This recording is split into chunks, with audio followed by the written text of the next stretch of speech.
Garrett Edelstein here, your celeb expert and your Celeb Savant.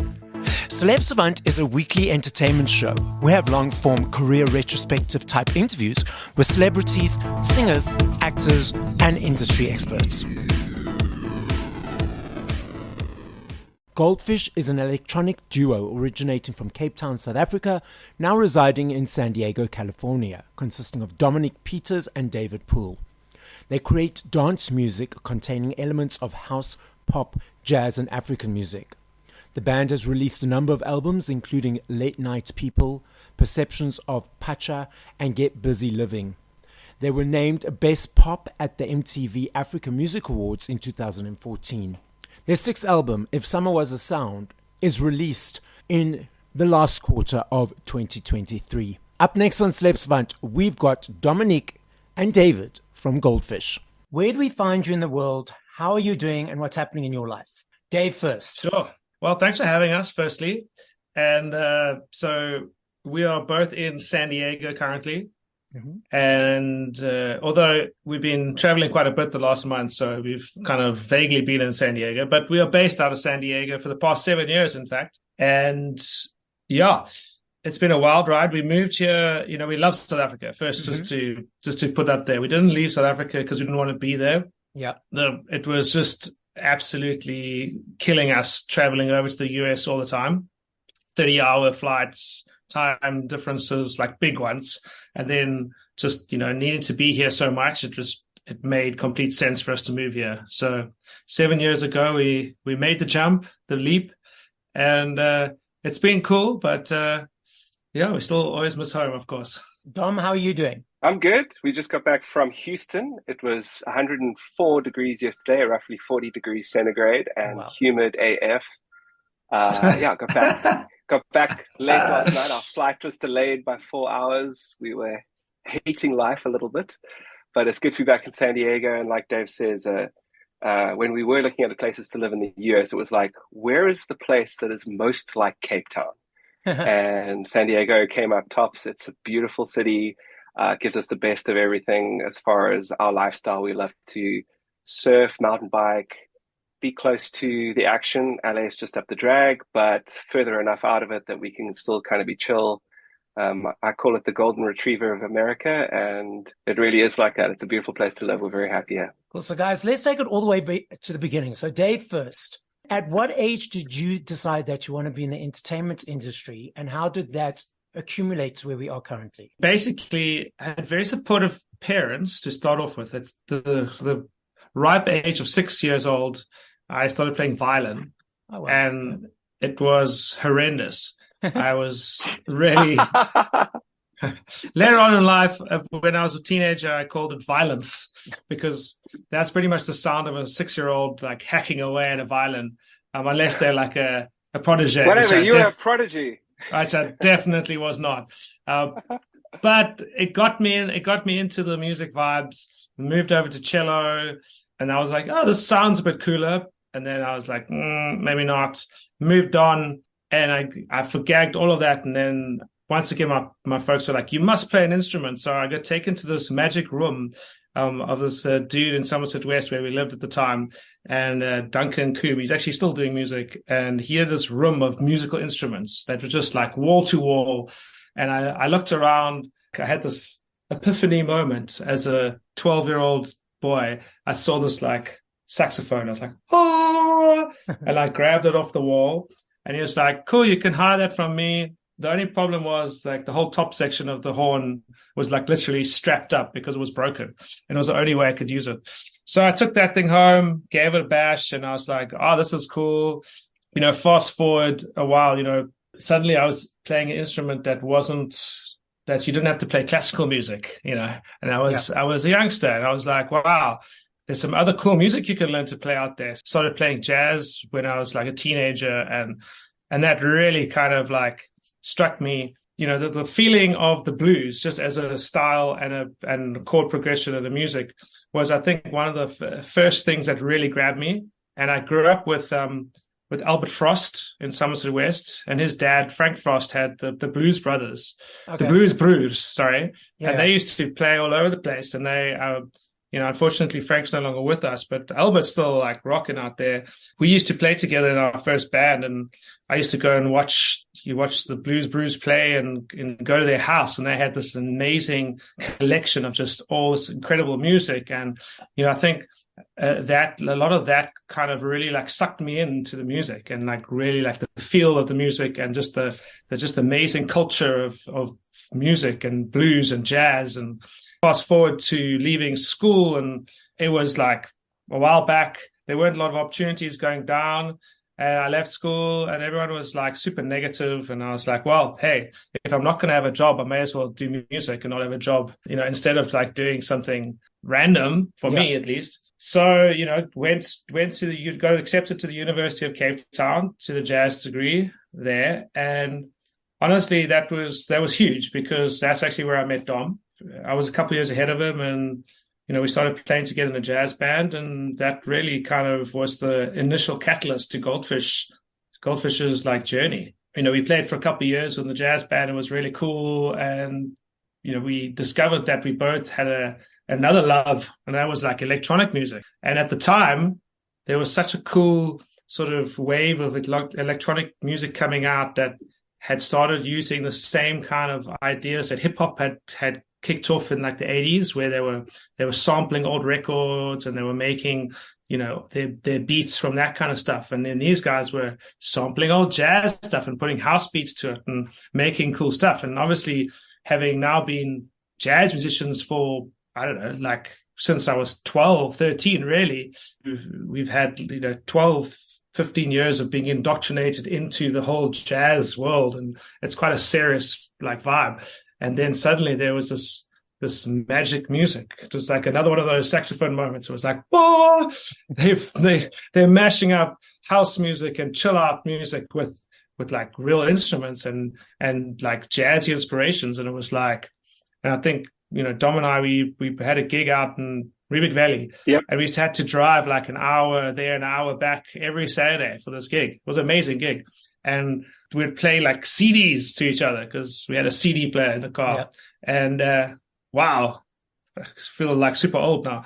Anyway, and we kept on playing these cool things like Saint Germain and Cruder and Dorfmeister and Fatboy Slim and Jamiroquai and all these like real kind of hybrid artists who had like taken all these cool things and mashed them up. And I think that really kind of inspired us, and we were like, hey, let's make some tunes, let's do it. And we got together, we started producing some tracks. I can hand it over to Dom. He can tell you about the magical machine he found that kind of also kicked this whole little journey off. Okay, so Dom, before you get to the magic machine. Sure, the magic machine. Let's hear about your journey meeting up with Dave.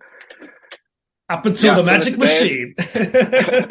Up until the magic machine, I'm dying to hear what that was. Similar to Dave, started at 6. My mom got me on the piano, and I immediately just fell in love with music. It was just my escape from everything. I wasn't particularly sort of social as a kid. I think I was slightly on the spectrum. I probably still am. So I wasn't really good socially at school. I used to just like go and play the piano. In break, everyone's out there playing cricket or rugby or whatever. I'd be like, I don't know how to do those things. I'm going to go and sit at the piano. And I think that I just dove into the world of music. And I think I discovered what I thought everyone had was a form of synesthesia, which is where color and music kind of correspond. And I noticed that all the notes of the scale in music had a color, for me at least. And where I hear that note, I see a color, or it feels like a color. I don't really know how to explain it. And I thought everyone had that. I thought that was how we all heard music. And it was only when I sort of tried to share with someone, one of my buddies, and he was like, no, dude, I don't know what you're talking about. And I kind of got way into it. I was probably like 7 or 8, and I was drawing with a felt tip pen on our family piano at home. The color corresponded. I got into a bunch of trouble. My mom was not stoked. Nothing a little handy Andy didn't get out, but that kind of started a thing. And same as Dave, actually, my piano teacher came to me one day and said, yo, we need cello players for the school orchestra. And I was terrified of her. I was like 11, and I just said, okay. Next thing I knew, I had a freaking cello I was carrying around. I was like, this is not good for my PR. I was already a kind of a quiet little kid, and now I'm playing cello. It didn't really fit in with the look. I played that and I think I was kind of good at it. And then I said to my mom, hey, I'm not really feeling this vibe. And so she said, well, why don't you try the double bass? I'm like, thanks, mom. An even bigger instrument. This is really going to help me blend in at school. I went to a very sports-centric school, so it was, I was just that guy with the big guitar. But it was such a blessing. And, because no one played upright bass, I just got thrown into like basically the first team of music and was suddenly like playing with the bigger guys and in the bigger classes and stuff. And then through that, it just kind of really like, it was like a sink or swim thing, and just, fell in love with jazz, same as Dave. He was playing sax, I was playing bass. So these were very jazz-centric instruments. And we just fell in love with that music. And it's kind of like the gateway, just learning all those cool blues songs when you're a kid. And you're like, oh, wow, this is actually really cool. And then, yes, we met at university. And I just knew from probably when I was about 11 that like music was going to be my life. It's a calling. It's not really a job, I'd say. Well, it's your passion. For sure. So if it's your passion, then it's not your job. It's not a job. You get paid for doing what you love. The one thing I can just interject there with Tom's story is that he neglected to say he also has perfect pitch, which I think is also one of the reasons why the double bass was a good fit for him, because it's like for someone who doesn't know musical instruments well, it's not like a guitar which has frets where you can know where to put your finger. You have to hear where to put your fingers, right? So having perfect pitch definitely helps you. You literally have a radar gun on you the whole time. I should have been a cop. You should have been a cop. So what was this magic machine that you mentioned? We were at uni, and Dave and I were like, playing each other, like you said, Fatboy Slim, Saint Germain, Kruder and Dorfmeister, Moby, and we were like, OMG, these guys are all playing jazz sampley kind of music, but they'd kind of updated it to what we were into in the time, which was like, like an electronic hybrid of the two. And there was this piece of gear. I started out with something that was made by Roland, the 505, the MC 505, and then I got one which had actually audio sampling in it, and that was the MC 909, and that was a way to sequence like dance beats, but then go and sample like those records and kind of make our own remixes and stuff. And then it was just off to the races for us. We were like, OMG, we can just jam for hours with this piece of gear. Dave could play sax and drop, other vocal samples on top of it. It was just like the most fun we've ever had. It was so funny because we'd been playing jazz, and, we'd like get our mates to come watch shows. We're like, hey, we're playing this thing. And they'd come and they'd be like, wow, you guys that was really interesting. That was really good. And our first gig with Goldfish, and we actually played it sitting down because we had all this like studio gear. We just brought everything, including Dave's 486 Pentium, when we set it up in a club, and we just basically had our studio in the club, and we just jammed for like a couple hours. And then people kind of came up to us afterwards and were like, when's the next time you're playing? And it had gone from that was interesting to when's the next time you're playing, or can I get on the guest list? And a few other bits of positive, sort of constructive feedback, like maybe next show you should try playing standing up, which hadn't occurred to time. Playing Goldfish sitting down is kind of weird. But yeah, it was just a really organic and innocent kind of journey into like discovering we could make this kind of music and still be musicians. Because I think up until that point, we'd always thought of electronic music as exclusively a DJ thing, and like, how did we bring our instruments into that? Who was the first person who brought up the change from jazz to the dance music or the house music? Or was it mutually exclusive that you guys both did it at the same time? We were on that same drive out to that gig in Rubik Castile, and we were playing. And Dave had actually been working with a French producer who sadly passed away, a friend of ours, Brice. He'd been doing some stuff with him, and he played me this thing. And I was like, dude, well, I've got this sequencer, and I'm freaking jamming away on my own. We should like play a gig like that. I remember saying to you in the car, and you were like, "Oh, okay, let's do something." That was the moment for me. I came up through a couple bands like in school, and then we actually toured a bit with Dorp around the country, and we ended up in the studio recording albums because you had to go to real studios like not that long ago. You couldn't do everything just with a laptop. I remember like loving the studio environments and being like, "Wow, this is just amazing. You can record this amazing music that we've only ever just done live," And then I think I learned like a lot of like technical knowledge from those times.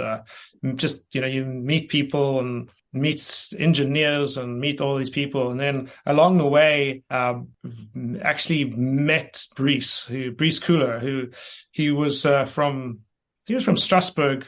but he's French. And he had been producing like house music at the time. And I was like, oh, what is this? I've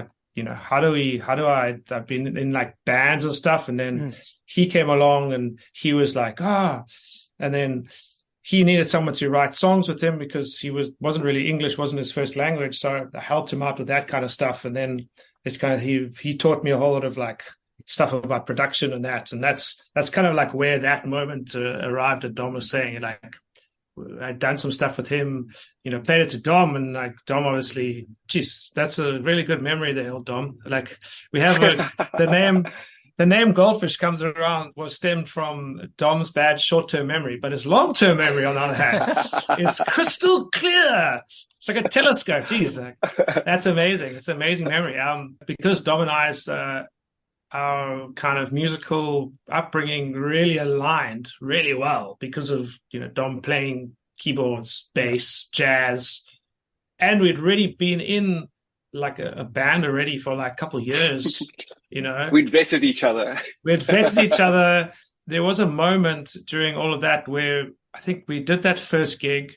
I don't know if you know Evan Milton. It was for his birthday. He was he is a journalist. He used to work for the Argus music entertainment section back in the day. Okay. And he actually phoned us up and said, he's phoned me up and said, Dave, I've heard via the grapevine that you're doing something else. And I'm having this birthday party and I really want to have like cool new stuff. And so I was like, well, I don't know about cool, but definitely new. So that's actually where we played that very first gig. And we took all our equipment from the studio and we set it up and we were sitting down, which is hilarious. Maybe when we like really old fish one day, we'll do the same thing. Like, hi there, we're here to play some house music for you.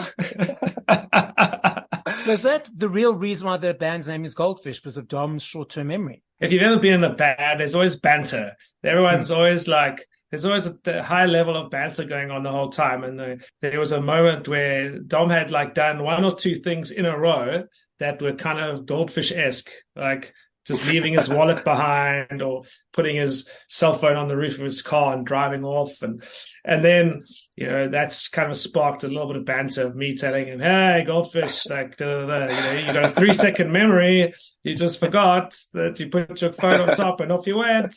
I have got a lot better, admittedly. Much better. I'm a responsible adult. He discovered nootropic mushrooms, and now I can remember back like till before he was born. But yes, that is actually the reason. Let's dive into your creative process. So when you're creating a new piece of music or a song, so from 0 to 3 to 4 minutes, is that process easy every time?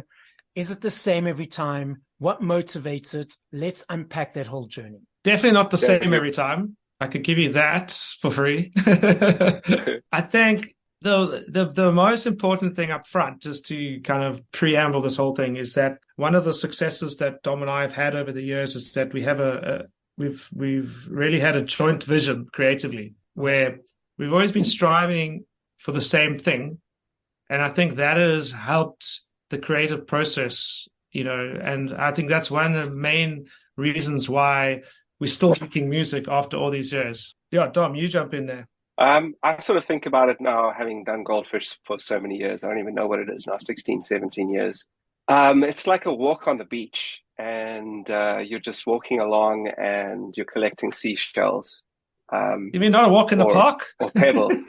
Definitely. Well, for me, it's a walk on the beach. That's kind of the metaphor I'm going for here. But song ideas will be like a little seashell. You'll be like, oh, that looks cool. Or a little pebble, something that you want to sort of collect and pick up. And, we don't even know sometimes where it's going to go. Sometimes you keep that little pebble for a couple of years, 3 years, 4 years, where before you know where you want to put it in your garden, let's say, if we're going with the metaphor. But it is like that. We've had some songs which have been like 3 or 4 year processes from, recording the vocal or finding the sample or having the song idea. And I think it's sort of like sometimes if you're not sure what to do with it, it's like being a sculptor and you're sort of halfway through like chipping away at something, and then you like step back and you look at it and like, you don't want to mess this up. You're like, if I don't know what I'm doing yet, I don't want this thing feels like it's going to be something. So sometimes we'll leave that and then we'll come back to it, a few weeks later, or a few days later, or a few years later. Yeah. So like Dave says, every song is different. It's a different shell. It's a different pebble. It's a different idea. Sometimes it's an idea we've had at a show. Songs like Soundtracks and Comebacks or Hold Tight have been songs that we've kind of come out of jamming at a show at the end of another song where, the song's playing out and it's just some beats, and Dave will start playing a sax riff or I'll start playing a chord progression. And Dave, I'll never forget when we made Soundtracks and Comebacks, I played this riff once and he was like, don't forget that. That's sick. And of course, short-term memory, I forgot it. And it took a few weeks for it to come back to me because that's how it sort of works. It's like in the ether and I guess you pull it back again. It's like in your subconscious, I guess. Yeah. Or wherever that all these ideas come from. I don't even think they're really ours. We're just putting our kind of lens on them. Soundtracks and Comebacks was like that. Hold Tight was like that. More recently, we've had songs like If Everything Is Changing with Julia Church. We recorded that with her 4 years ago. I think it was actually longer. I think it was like 6 years ago. Crazy. We made multiple versions of the song and none of them just felt like the version. And then we were stuck in lockdown and we started chatting again. We were like, we have this song called Everything Is Changing, and it feels like the whole world is changing. And I think we were just in the right creative and emotional state to figure out how to bring that song to life. And then other songs have been, like 3 days, bam, absolute power kind of came together in like a few moments. When I see like documentaries about, bands going into the studio and sitting there for like a month or two and recording their album and then leaving, and then they have this album and off they go on tour. I'm like, wouldn't that be nice? You could just like a month or two and pop a whole album out. The interesting thing with electronic music is that there's literally nothing stopping you doing anything. So the color palette is unlimited, which it creates quite an issue. Because when you can do anything, what do you do? Okay. It can cause a certain amount of creative paralysis because you can be, but we could do this or we could do that or what's the best way to take that little pebble, like Dom was saying, like what is the best way to take that amazing idea that we've had and turn it into a song? Because sometimes an amazing idea is just like a really small like kernel. Sometimes it's a big thing, like for instance, our new album and song, which is coming out very soon, it's the title track of the album, and that's a kernel. It was like If Summer Was a Sound, right? That was the little pebble that was picked up along the beach somewhere. Start with a question. It was like a question, like what is Goldfish? And we were just kind of brainstorming that. I remember walking back from the beach one day and I was like, well, the word summer has been abused, especially in electronic music and tropical music. It's almost become like elevator music. It's something I take quite personally. It kind of annoys me. And it's been commercialized and kind of made into something kind of icky. Sometimes, not always. And I sort of feel like we've been making this kind of sound for forever. We've lived a life and a career of living pretty much always in summer, living between Cape Town, and then we'd spend the summers in Ibiza for 7 years. That was our dance music university for sure. And, when we make a song, everyone's like, oh, you guys just make me think of summer. So that was kind of the question. What is that thing? And music can be that, like Dave always says to me, it's a form of escapism, a place you can just escape to, a time or a place in your life, which is just it's the most incredible thing about music. And so we started with that question, like, what is Goldfish? And I sort of just said to Dave, I had this phrase just come to me. I was like, if summer was a sound. And then it was like, how do we make that into something beautiful and heartfelt, but not cheesy? So hopefully we've done that. We're living in a world where, I've been saying this for a long time, but like everything's kind of been done before. Yeah. It's like, and now it's going to get even more gnarly because like the computers are going to make that, they're going to like drill down on all that and make it even more like that. So, I think the essence of Goldfish has always been like to make music that can stand the test of time, and then on top of that, making music which is unique to us. I think the overarching concept behind Goldfish has always been how do we make something that is unique? You know, when we have these inspirations, how do you get it to the end line and not sound like just the same thing as everyone else is putting out at that time, you know? I mean, that stems from growing up in music, being exposed to incredible people through the years. For instance, I had a saxophone teacher in university, René McLean, son of Jackie McLean, the famous bebop saxophone player. You know, he was like, well, when you're improvising and you come around to, you know, the generally like jazz forms have like some sort of cycle to them. There's a form, whether it's 12 bars, 16 bars, 32 bars, or even bigger, but there is always a form to some degree. And it's like when you come back around to that form, if you play the same thing again, you're being redundant.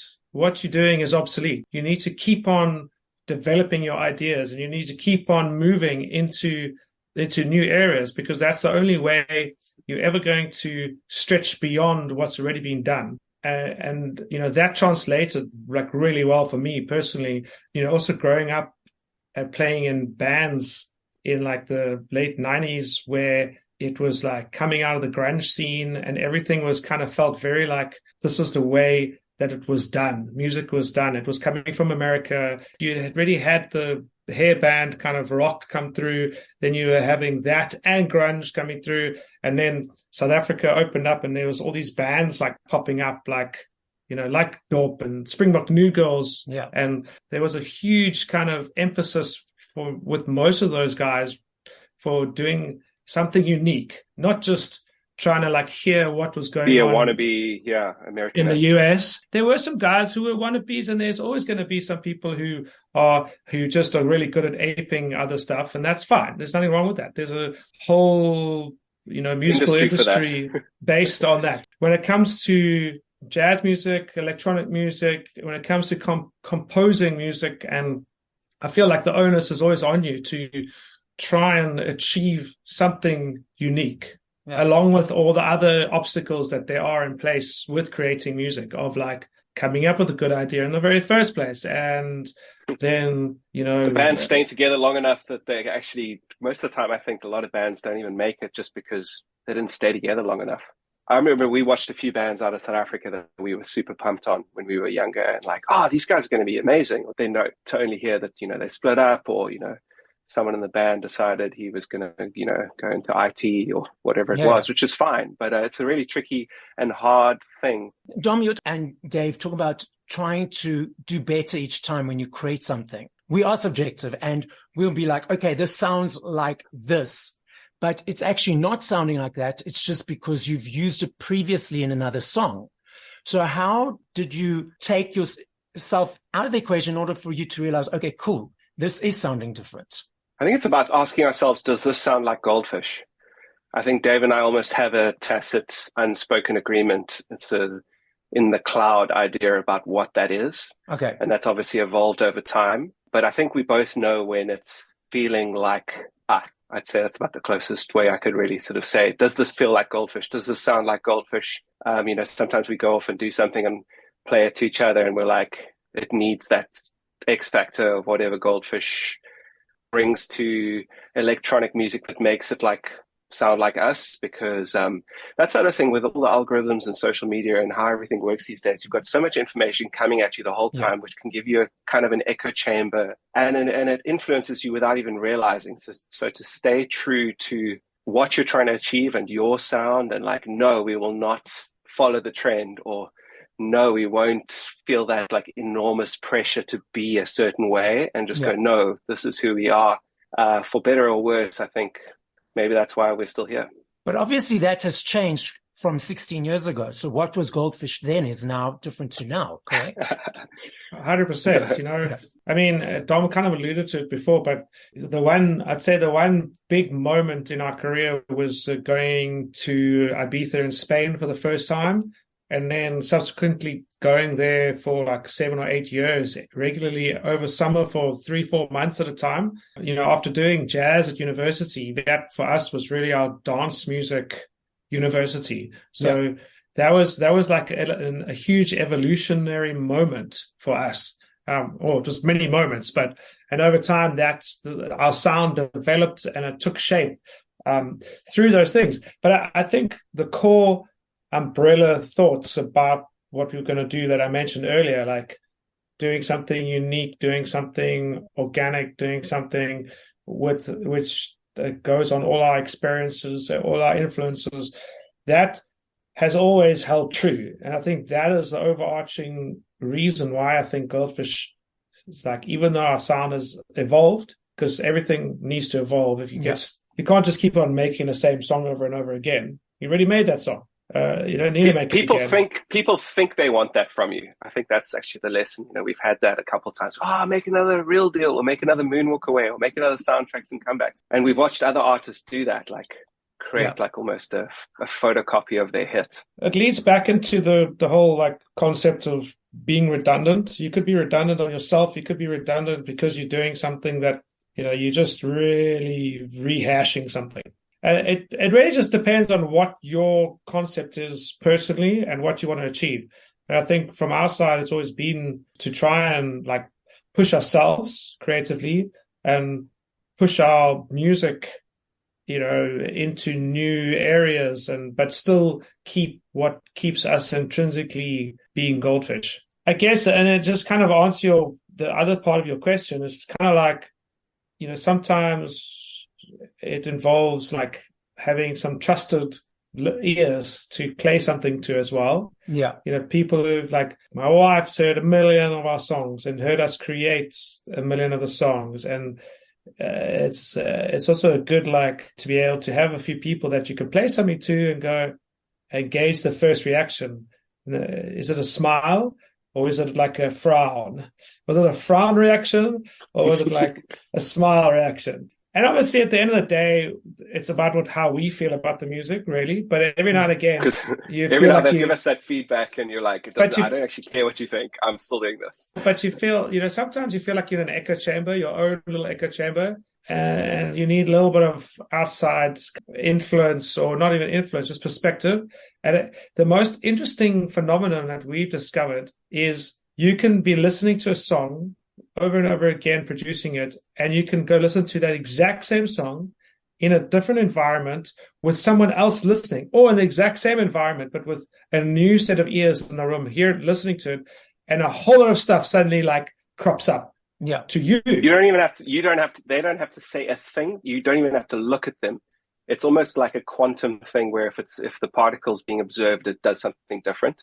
Something like that. I swear, you listen to it and suddenly that's what's wrong. Now you've suddenly got an audience, even if it's an audience of one or two, and that immediately you can't kid yourself. I think you gauge off their reaction, not like from what they say, people's like just their electromagneticness, their mannerisms, or maybe just their energy in the room, their presence in the room. I don't know. You don't want to get too like highfalutin and this stuff, but who knows?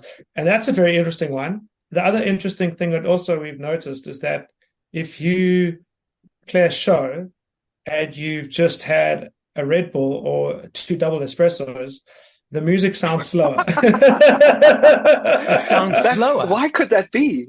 The music sounds slower, and and it's the weirdest thing has happened to both of us, where we've like looked at the tempo of whatever is controlling the tempo and been like, I swear it was like 5 beats a minute slower than it should be. And the only thing I can attribute it to is that those things like speed up your mind, speed your brain up, and so your perception is going faster because your brain's like woo, and then the gaps between the notes like they space out because your brain's time is now like sped up. Weird. I don't know. Maybe I'm wrong. Guys, I'm not sure if you're aware of NLP, neuro-linguistic programming. So people either process information visually, they create a picture, audio, they hear the words, or kinesthetically is about the feeling. So Dom, you already said that you saw colors with music. Dave, when you hear music by other artists or even your own music, do you see a picture? Do you hear the words, or do you get the feeling of the song? That's very interesting. I think the first thing that strikes me on any song is the feeling. Listening to music, once you've studied music for so long, it's a very complex operation because there's so many layers that you are immediately dissecting. You're dissecting the lyrics, you're dissecting the audio quality of each sound and the decisions that the producer or the musicians made for their sounds and for the notes that they played, where the feeling of each note, the uniqueness of the vocal, the feeling of the vocal. Does the vocal like feel sincere? Does it hit you in the feels? So I don't know. I feel like maybe our response to that question is a little bit more complicated because of that, I would guess. But I love that. So I think all those things come together, and that's kind of where a lot of the music that we gravitate towards really like touches on all those little things, and it has the sincerity, it has the vibe. That's where a lot of tracks that's sampling old super cool records, really get like a elevated status musically in that, because they've got this like legacy, nostalgia, this feel. They've been recorded in studios in the 70s with like valve amps, and they were all in a room together when they recorded that. There was like electricity recorded on tape. There was electricity going on. There was recorded onto tape. It wasn't digital.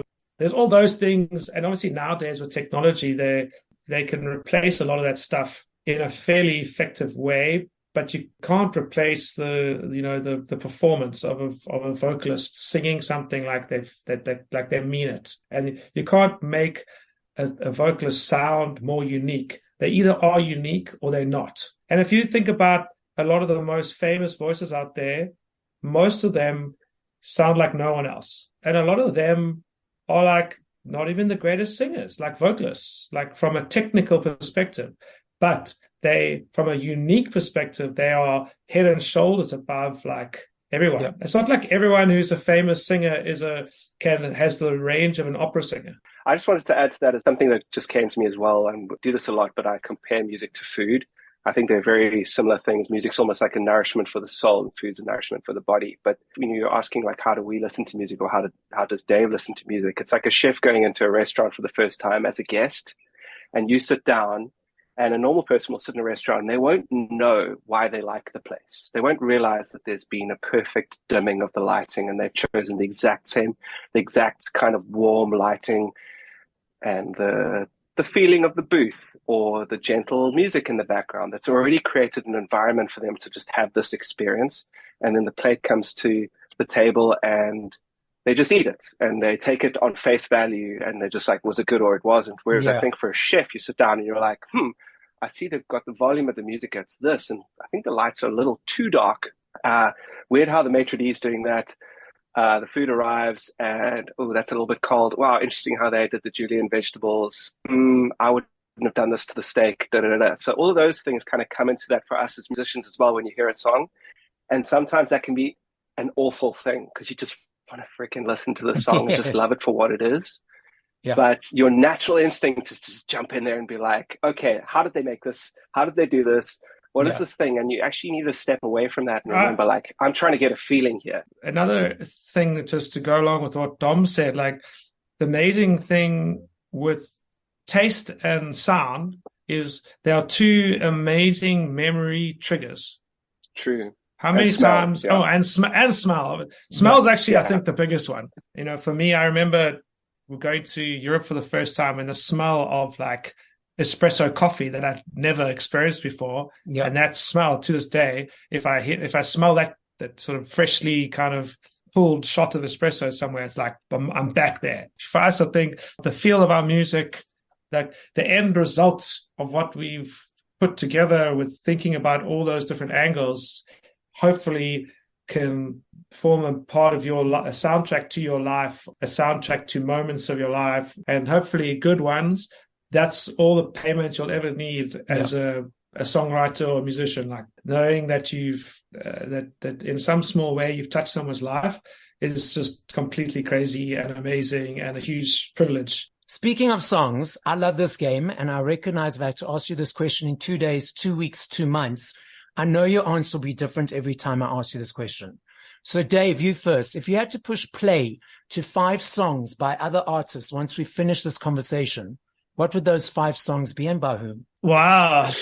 I would definitely press play on Xavier Wright album, having worked on a track with him recently, once again, a dude with an amazingly unique voice and an amazing perspective on things, from okay, we're going to get out there and we're going to break it loose now. What is that song? I'd probably say anything by Martin Holger these days. That guy is just pumping out the most incredible party tunes from a perspective of I'm going to sit back and I'm going to listen to some jazz. I generally always gravitate to stuff that I've grown up with and studied really, a lot, like John Coltrane or my go-to songs with him, Moment's Notice. And obviously a guy like Miles Davis was such an inspiration musically and from a perspective of not being redundant and just always pushing the envelope through his entire musical career. And Kinda Blue, that album was a breakthrough album. And now with this whole I'm a Piano movement coming up and just putting South Africa on the map stylistically with the new genre in the world, because it's definitely popping. That'll definitely bring me to, someone like Josiah Disciple. But there's a whole crew of them and they're all doing amazing stuff. And that feel and that vibe, it's definitely super unique. And it's great to hear something that's unique from Africa that's, spreading out. So I'll definitely put that in there as well. Cool. So, Dom, your list. There were some albums that sort of happened around the time of the formative years of Goldfish, which were just absolutely life-changing for us. One of them was the Verve Remix series. One of those was How Long Has This Been Going On? And it was remixed by MJ Cole. And I remember hearing that. It's MJ Cole was just a freaking giant. He's still producing to this day in the garage scene. And he just made, in my opinion, one of the best reworks of a track ever. And then Live at the Village Vanguard, Joshua Redmond's Spirit of the Moment is... Dave and I have been to the Village Vanguard many, many times. It's the coolest jazz club in the world. It's probably one of the oldest. It's downstairs in New York in the Village, and it's tiny, probably holds 60 people. And you sit there and your freaking heroes are playing right in front of you. I went and watched Joshua Redmond there when I was 19, sat second row from the front and watched Joshua Redmond play. And then he released an album which he'd recorded then. Jigger Jug's the song I'm thinking of from Spirit of the Moment at Live at the Village Vanguard. And then third would be Saint-Germain, Rose Rouge.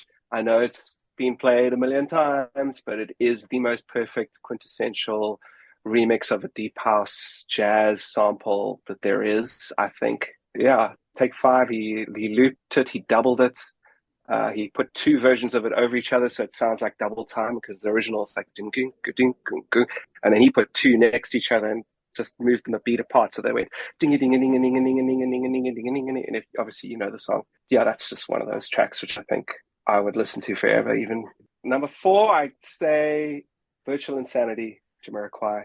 I remember hearing that on the radio when I was a kid, and I was like, "There's hope for jazz." It was on 5FM, and they were playing a freaking jazz chord progression, and it was a number 1 worldwide smash hit. Those piano chords were just I was like, yes, this is it. Number 5, this is a tough one. Breathe by Telepop Music. I remember hearing that song. Also, I think I was 17, and I heard it on a car commercial. There was no Shazam, and I was like, what is this song? And I think it took 3 years for me to find it again. The lead singer is Angela McCluskey, who is obviously a complete legend. So the podcast is listened to throughout the world. So as a final message to the listening audience, what would you like to say? Well, go out there, check out our brand new single, If Summer Was a Sound. But the album is of the same name, If Summer Was a Sound, is coming on September 29. So those are 2 landmark kind of things for us. We are actually coming back to South Africa at the end of October. We got a date that's about to announce in Durban, which is one of our favorite places to play, and it's always hard for us to get there, and in Cape Town. So we are very pumped, always pumped to come home. We've also got some big shows coming up in London, our Dublin debut, and also ADE, which is the Amsterdam dance event, all happening in October. So October's a big month for us. Excited for that. Always love getting into Europe and always love getting back home. So super pumped for all of that. So, Dom, as your Beautiful. final message, what would you like to say? If you've made it this far on the podcast and you don't know who we are, that's pretty much a synopsis of Dom and Dave from Goldfish. If you don't know our music, we've got 5 and our 6th album coming out, as Dave said, to delve in and dive into. And hopefully you've got an insight into what makes us tick and why we make the music we do. Check out Goldfish, check out good music. Yeah, and thanks for listening.